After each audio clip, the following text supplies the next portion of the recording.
Fala pessoal, beleza? Hoje a gente vai trabalhar com dados do Banco Central Americano, diretamente aqui do site do Federal Reserve de St. Louis. Então nós vamos, através do Python, baixar alguns dados aqui do Fed, alguns dados econômicos. Então vamos lá aqui para o código. Então a gente vai baixar dados de PIB, inflação, dos bonds, dados de emprego, a impressão de moeda, o agregado M2 e o balanço do Fed, né, os ativos do Fed. A gente vai baixar esses dados através dessa biblioteca aqui, o Pandas Data Reader. Vou instalar ele aqui. Para visualização de dados, eu vou utilizar o Plotly.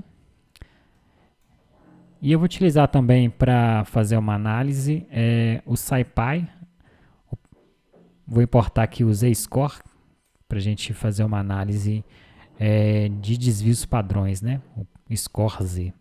Então já instalou aqui o Pandas. Vamos importar ele aqui.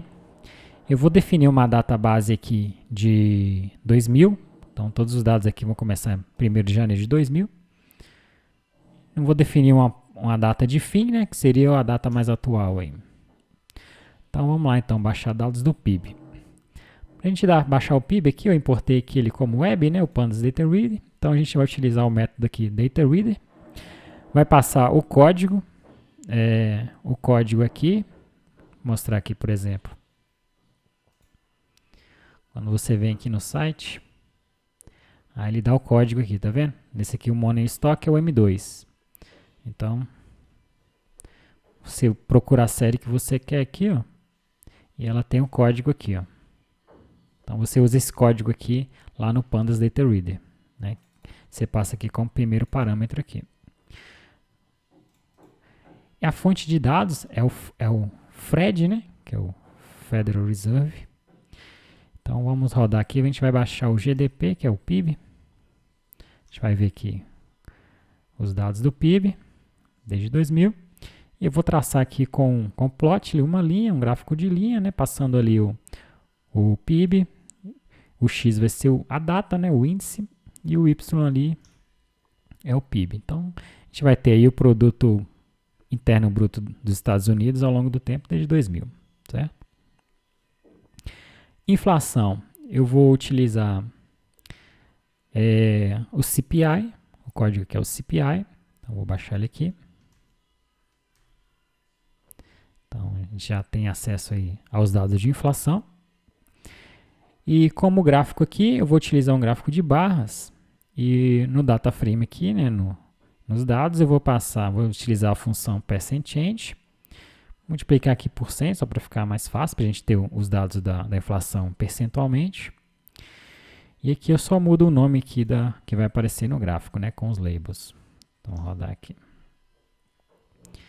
Então, a gente tem o gráfico aí da inflação, mês a mês aí dos Estados Unidos, percentualmente, né? Então, aqui, por exemplo, em abril de 2020, houve uma deflação de 0,79% na economia americana. Beleza, a gente já tem dados de inflação, vamos dados aqui para os Treasury Bonds.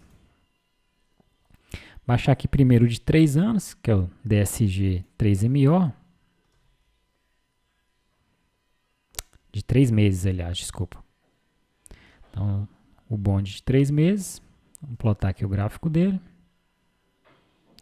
Então, você tem a variação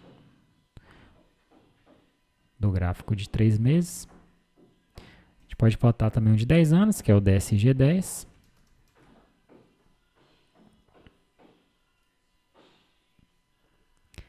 É o gráfico aí do Treasury de 10 anos. Bom, agora dados de emprego. Taxas de desemprego são os dados interessantes para a gente trabalhar. Que houve um certo cisne negro aí, né, nos dados, a gente vai ver daqui a pouco. Então, eu vou baixar aqui a taxa, que é o OneRate. Então, a gente tem a taxa aí, mês a mês, de desempregados nos Estados Unidos. Plotar aqui um gráfico de linha, só para a gente ver a evolução no tempo. E vocês vejam aqui, olha o que aconteceu, né? Olha o pico que deu aí nos últimos meses, né, por causa da pandemia. Vou ver de uma outra forma esse gráfico aqui. Eu vou pegar a variação mensal, vou calcular aqui o percent change, a variação mensal dessa taxa de desemprego. E vou plotar aqui um gráfico de barras, né? Para a gente ver. Bom, olha para vocês terem uma noção, né? A taxa de desemprego aí subiu 234% no mês. É um gráfico típico de Nassim Taleb, né? Parece que é um gráfico do livro do Nassim Taleb, né? Os cisnes negros, né? Você pega aqui, vem aqui comportadinho a série, de repente, pum, dá uma pancada, né? Bem interessante esse gráfico. E aí eu fiquei com curiosidade para saber quantos desvios padrões que esse dado aqui ele se afastou da média, né? Então, eu vou utilizar aqui o Z-Score. O Z-Score é lá em cima, né, da biblioteca do SciPy Stats, tá vendo? Ele calcula quantos desvios padrão aquele dado se afastou da média. Então vamos plotar aqui um gráfico com o Z-Score, com a variação, né? E a gente vai ver. A gente tem aí, né? Então agora a gente tem aqui, ó. Então em abril aí de 2020, a taxa de desemprego, ela saltou aí, se afastou mais de 15 desvios padrões da média, né? É um evento bem extremo, muito extremo. Consequentemente, né, você pega aqui o gráfico das pessoas empregadas, o payroll, né? Você vai ter uma variação brusca também. Então você vê que isso aqui é o número de pessoas empregadas, né? Então você tinha um valor aqui, de repente, deu esse vale bem grande aqui. E aí se a gente plotar aqui variação mensal, aí você vê também ó, o tamanho dessa barra aqui comparada com as outras, né? Então, a gente teve eventos extremos aí por causa da pandemia. E como é que o Banco Central americano reagiu a isso? Imprimindo dinheiro, né? Então, vamos pegar aqui o agregado M2, né? Que é a soma aí de papel moeda, mais depósitos à vista e a prazo. Vamos ver como é que se comportou aí. Então, você vê que aqui, ó, janeiro, vê que em março, ó, já deu uma subida violenta, né? Isso quer dizer que o Banco Central americano está imprimindo cada vez mais moeda, colocando mais moeda em circulação. E você pode ver aqui também pelo gráfico aqui dos ativos do Fed, né? Que ele está comprando também ativos, né?